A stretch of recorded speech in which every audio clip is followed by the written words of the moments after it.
Mr. Secretary, Joe Biden, when every time I hear him say climate change, somewhere very close to those words, I hear the word jobs. That is a new approach to presenting this issue to voters. It's your job to make the case that this is about jobs. How do you make that case to members of the Senate, members of the House? Well, it is about jobs. I mean, there's no question about it. When I was the chair of U.S. Climate Mayors, or if I was a mayor in the city of Boston, and we talking about climate change, it was about jobs. It was about resiliency. It was about creating opportunities. And what the president's talking about, he came up with his goal today to reduce carbon emissions by cut them in half by 2030. And the way to do that is by building a green infrastructure, clean infrastructure, creating opportunities. And there's no other way to look. I mean, there's other ways of looking at it, but oftentimes we look at the issue of climate and reducing carbon emissions and having a clean economy or a clean environment. But the way you get there is by having people working in these sectors. And we've already, in the American Rescue Plan, we've already invested money in training veterans for green jobs. We're working with labor unions now. We're working with individual organizations around the country. The American Jobs Plan has other money in there for workforce development, for green jobs and green technology. We have a green infrastructure grid in that plan. Who's going to build the grid out is going to be workers, and that grid is going to be bringing clean energy all across the country. So the job you've been given by the president is to pass the biggest infrastructure bill in history at $2.25 trillion. Senate Republicans countered today with their version of an infrastructure bill at about a fourth of that, $568 billion. What do you say to your former Massachusetts Republican governor, now Senator Mitt Romney, about the $568 billion proposal he's advancing now? Well, it's good to see there's a dialogue happening now. And certainly we're going to take a look at the plan they proposed today. That plan is for roads and bridge infrastructure. And what the American Jobs Plan is, it goes a lot deeper than that.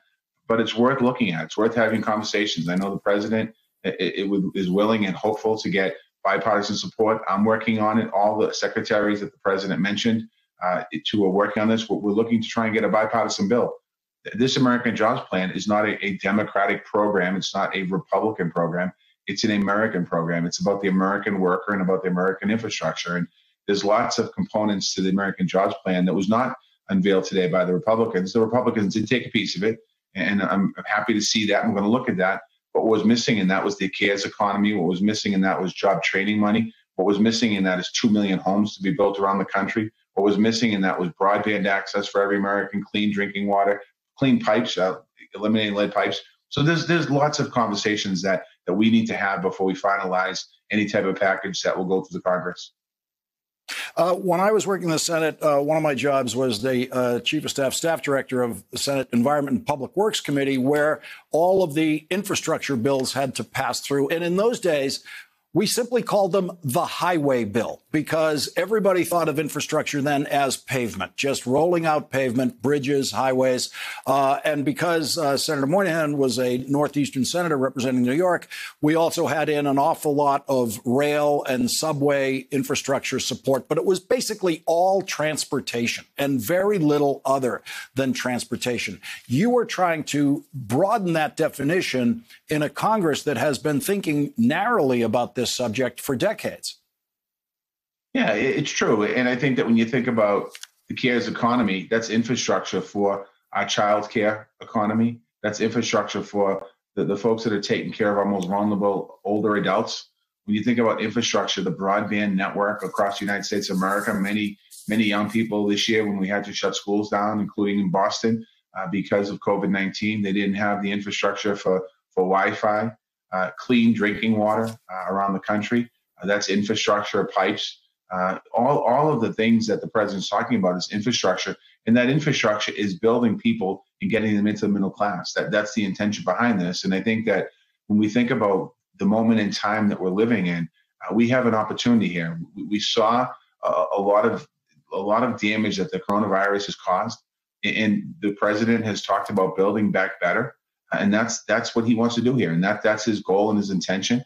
And when you think about this is once in a generation opportunity that's in front of us right now to rethink and recreate the infrastructure for the American worker and how we create pathways for the American worker back into the middle class. 50 years ago, many of the young people that are in this country now, whether before they were born or just born, their parents lived in the middle class.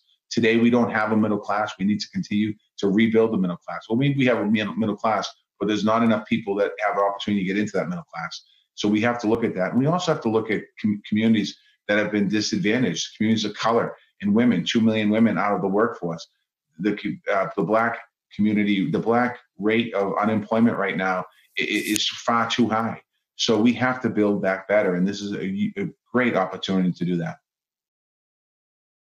Hey, thanks for watching our YouTube channel. You should know that you can follow today's top stories and breaking news and catch up on your favorite MSNBC shows all in one place. Download the NBC News app today.